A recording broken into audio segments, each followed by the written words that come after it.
We have ran two here in the last 5 years. Kind of two different types of well rescues. One of them was a house. A contractor went in to look at something, floor gave away, had no clue there was a well underneath it. When he fell through, he goes straight down approximately 20 feet. We actually sent two rescuers down. It was big enough, that one was big enough to have 3 people down there.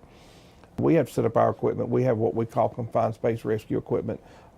It consists of ropes, rigging, tripods. We've kind of got to get a high anchor point above the well to be able to kind of anchor off to. And then our staff puts on certain types of equipment to be able to protect them. During that process, we always monitor the air because you never know what type of chemicals could be in there. So we monitor the air. If the monitor was to come back negative, then we have to wear, the rescuer has to wear respiratory type protection. It's not a fast process, it's a slow process. We have in turn, at some of them we try to pump in fresh air, and we have the ability to do that to make sure we can get clean air in there. We take down, most of the time take down a harness or a system that we can package the patient in to be able to get them up. Majority of them under these houses, people just don't know. Over the years, houses have been remodeled, houses have been sold. The well, the original owner, they used the well, then they end up just kind of covering it up for one reason or another. And then the house sells, and the new owners just really don't even know what's there. That's probably, I would say, majority of wells we don't know they're there, nor do the property owners know they're there.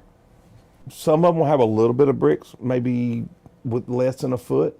Some of them have nothing. Some of them literally, it's just a round hole that goes straight down with nothing really to protect the top from collapsing in. And that's always the worst. Our worst thought is if it was to collapse in. So we have to kind of check the soils and make sure that we've got a steady area. And we don't want to put a lot of pressure right around it because then that could cause it to collapse earlier.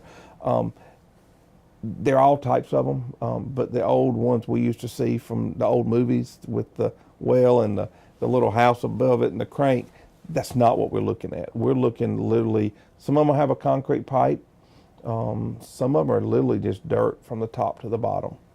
Do you have any opinion on if there should be more enforcement for that kind of thing, or different regulations for requiring people, who own property to take those steps to protect?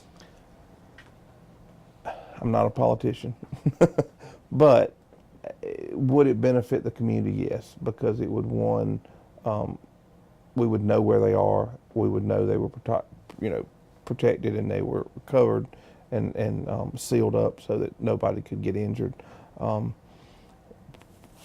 Different people have different opinions, how much government should do and how much government shouldn't do. I'm going to kind of leave that to the politicians or whether they want to do that or not. Would it benefit the community? Yes. It definitely would.